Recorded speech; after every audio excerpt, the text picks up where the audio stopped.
Hey you guys, I am on a walk today, so I figured I'd hit record because I am getting in so much stuff I can't even keep up with it. I am so not ready for this. Or at least I didn't think I was. Um, but I guess God is saying otherwise. Um, all right, so the Lord has been, and I was going to do separate videos on this. Y'all, he didn't even give me a chance to compile the information on one video and then, step off into the next one. And I thought it would be easier doing it one at a time. Well, it's, it's coming in way too fast that I can't keep up with it. It's mind blowing. All right, first of all, he's teaching me about binding. See, so many people are focused in on binding the strong man. Have you ever thought about binding your mind to the mind of God? Has anyone ever thought of this concept? Because when I did, this is when the flood began. I honestly am pure shaking because I can't keep up with it. And it's coming in very strong. I have not slept in days. And so I was just sitting there.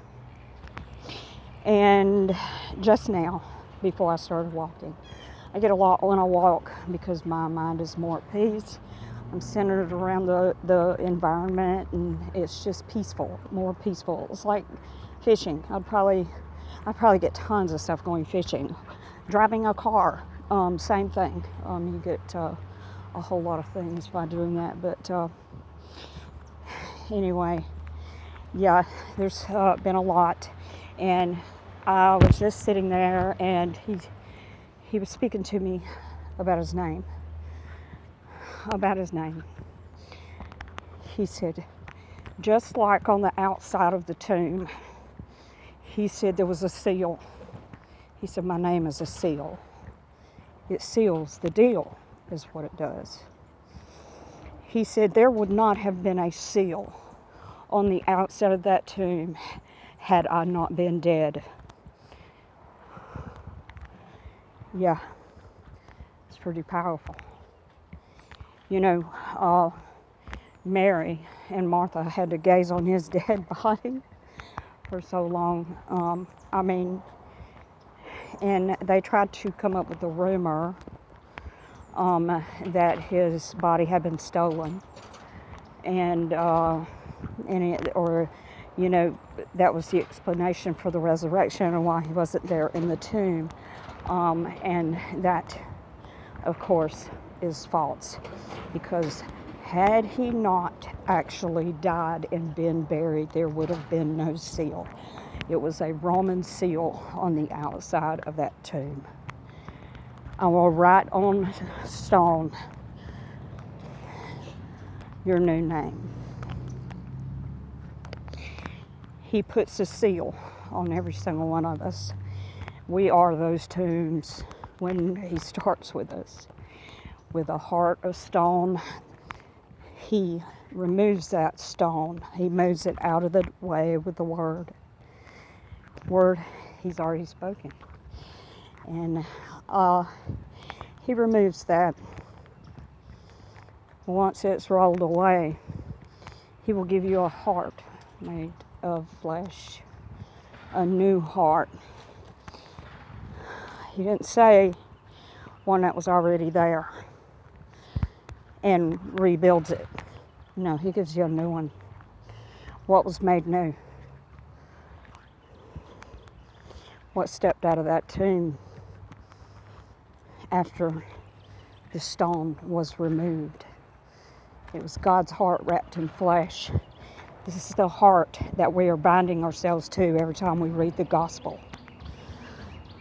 Okay? The word does it on its own if we will just allow it. And we can't be stumbling blocks to other people trying to add in our 2 cents of what the gospel means to them on a personal level, because God will meet us where we are. It is up to him. You know, the Lord is still the teacher. If we believe that he rose to life, he is still alive to this day, teaching his people. Let's let them do that. Let's stop making the Holy Spirit sit in a chair to the side and be quiet while we listen to the man on the stage talk about what he thinks the gospel means, what he thinks the way is to salvation. So I'm going to tell you what, every bit of information that I come out with is straight out of the wilderness. Like John the Baptist. There was nothing there that you could have seen except for the bugs. And he ate those that was teaching him. Who do you think taught John the Baptist? Apostle Paul. The only thing he knew how to do was kill Christians. To kill people or have them killed. Persecute them and mistreat them, all in the name of God. He thought he was doing right. God met him where he was at and blinded him. He showed him. And a lot of people do not get this. God likes to start off with a clean slate, one that has not been poisoned. You don't have to sit in a church pew for 10 years and then get called by God. He will meet you where you are. McDonald's worker? Yes. There is a man here that's been a worker at McDonald's for many years, and he puts a smile on people's faces when they walk in.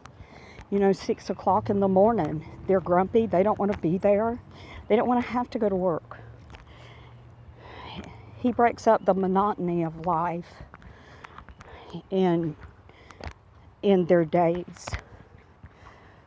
And so he has a gift of hospitality, a very big gift. He's been in the front page of the newspaper just because of this gift of his. Is he walking around with a bald head and wearing sackcloth with a shepherd's staff, clicking it on the floor, talking about the apocalypse? No, he doesn't. No, he just talks to them about what they're going to be doing that day, or what the weather's like, or it's a diversion from the worries of life. These are the real people of God. This is how they function. This is who they are. He meets us where we are. We're liable to be everywhere. See, people will hate us because of him, because we have hearts like him, not just because we say his name, but because our hearts have been replaced and we now share the same DNA with Christ. This is why I do believe on the Bill Gates theory about the DNA modification. Okay? Because there's always a spiritual side to everything. Do I believe Bill Gates knows what he's doing? No. No, I don't. He thinks he is trying to preserve life. And he's actually leading the way straight to hell. He's the gate. Because if people don't accept the revelation of Jesus Christ, then they're condemned. If they don't accept who he is and what he's done, then they're destined for hell. It's the way it is. And so this stuff is very real. You can, you could take a scientific brain explain away everything, but I'm sorry, you know, if in the event I'm wrong and I was just crazy about everything I've seen, hey, no harm, no foul. But if I'm right, there's going to be a lot of people that will have to pay at the end of their lifetime for things that they were just blind to. It's like they were set up to fail, and that's the way Satan works. He doesn't play nice. He doesn't play honest. He plays dirty. So like the DNA modification, yeah, it is highly plausible to me. So weigh things very carefully and think about what I've said in terms of the binding. Yeah, try it. It's amazing. It is amazing what started happening after, I binded in this way, because, I don't believe running around trying to bind and cast out like Harry Potter. I'll leave that to the movies. So anyway, I hope you enjoyed this video, and I thank you for watching.